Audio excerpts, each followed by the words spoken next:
Good morning കൽത്തപ്പുണ്ടാക്കിയിട്ട് നാഷ്ട ആക്കിയിട്ടാകുമ്പോൾ alternation ഒരു twist ഞാൻ പെട്ടെന്ന് കൊടുക്കാൻ അത് പെട്ടെന്ന് അടിച്ചു കസ്റ്റമർ റിവ്യൂ ആയിട്ടുണ്ടായി അത് ഓപ്പൺ ചെയ്ത് നോക്കി.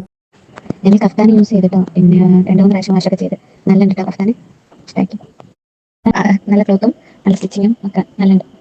ഓൺലൈൻ വഴി ഒരെണ്ണം ഓർഡർ ചെയ്യുമ്പോൾ പേടിക്കുന്ന ഈ കാലത്ത് ഇവർ ഒന്നിച്ച് 10 റീഡിങ് കഫ്താനാണ് എൻ്റെ അടുത്ത് ഓർഡർ ചെയ്തത്. അതിൻ്റെ റിവ്യൂ വന്നിട്ടാകുമ്പോൾ എനിക്കും സന്തോഷമായി.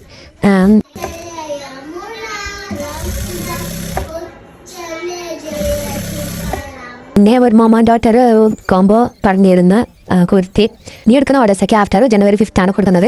അതിന് മുമ്പത്തെ ഓർഡേഴ്സൊക്കെ പെട്ടെന്ന് ക്ലിയർ ചെയ്യാം. മദ്രസയ്ക്ക് ലീവ് കിട്ടി. ഇവിടെ ഫ്ലാറ്റൊക്കെ കാലമായി എല്ലാവരും പോയിട്ടുണ്ട്. ഇവിടെ എൻ്റെ കിടാക്ക് പോയി ചെന്നിരുന്നു. ഹസ്ബൻഡ് വൈകിട്ട് വരുമ്പോൾ എനിക്ക് കൊറിയർ വന്നിട്ടുണ്ടായി നെറ്റീവ് മെറ്റീരിയലും കുർത്തി മെറ്റീരിയൽസൊക്കെ ഇതിന് വന്നിട്ട് അവിടെ വെച്ചിട്ട് പറഞ്ഞു സ്റ്റിച്ച് ചെയ്ത് മതി ഷർട്ടിൽ കളിക്കണം. അപ്പോൾ പോയില്ലാന്ന് ആടന്നെ പദ്ധതി കളിക്കിട്ട് പോയി. വൈകുന്നേരം ആയി മാരിവാകുമ്പോൾ കളിച്ചിട്ട് വരണ്ടേ. അതുകൊണ്ട് പിന്നെ AP ഉസ്ത ഉദ്യോഗ ടൂറിസ്റ്റ് സ്റ്റാർട്ട് ആയിരുന്നു. അപ്പോൾ AP ഉസ്ത വരുന്നുണ്ട്, കുറേ ആയി കാണാതെന്ന് ഹസ്ബൻഡ് പറഞ്ഞ് കാണണമെന്നും പോയി. അപ്പോൾ AP ഉസ്ത വന്നില്ല, സുഖമില്ല AP ഉസ്താക്ക്, അതുകൊണ്ട് വന്നില്ല. പിന്നെ അവിടെ പോയി ചെയ്തിട്ട് വന്ന വീട്ടിൽ. ഇങ്ങനെ പോകുമ്പോൾ ഒരു കസ്റ്റമർ വന്നിട്ട് സലാം പറഞ്ഞ് ആയിരുന്നു മനസ്സിലായില്ല. പിന്നെ മനസ്സിലായി കസ്റ്റമർ എന്ന് പറഞ്ഞു. അപ്പോൾ ഇവിടെ സന്ധ്യയില്ലാതെ എൻ്റെ ഹസ്ബൻഡ് സന്തോഷത്തിലുണ്ടായി. നോക്കുമ്പോൾ ഫുള്ളിട്ട് സാറിൻ്റെ കിടാക്കണം നല്ല മജാം.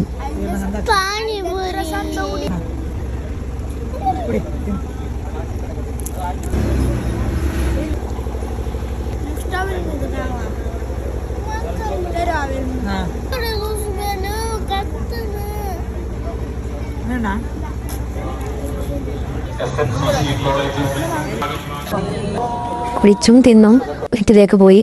പോകുമ്പോൾ പാഴ്സൽ വാങ്ങിച്ചുകൊണ്ട് പോയത്. അവിടെ പോയിട്ട് കഴിക്കാൻ പേരിൽ കൊറിയർ വന്നിട്ടുണ്ടായില്ലേ, അതിന് അൺബോക്സ് ചെയ്ത് നല്ല ക്ലോത്താവും. അതിലൊക്കെ നല്ല കളേഴ്സ്. ഇതാണെങ്കിൽ DM ചെയ്താൽ മതി, സ്റ്റിച്ച് ചെയ്ത് തരാം. ഇനിയിപ്പോൾ ആഫ്റ്റർ 5th കിട്ടുന്നതൊക്കെ.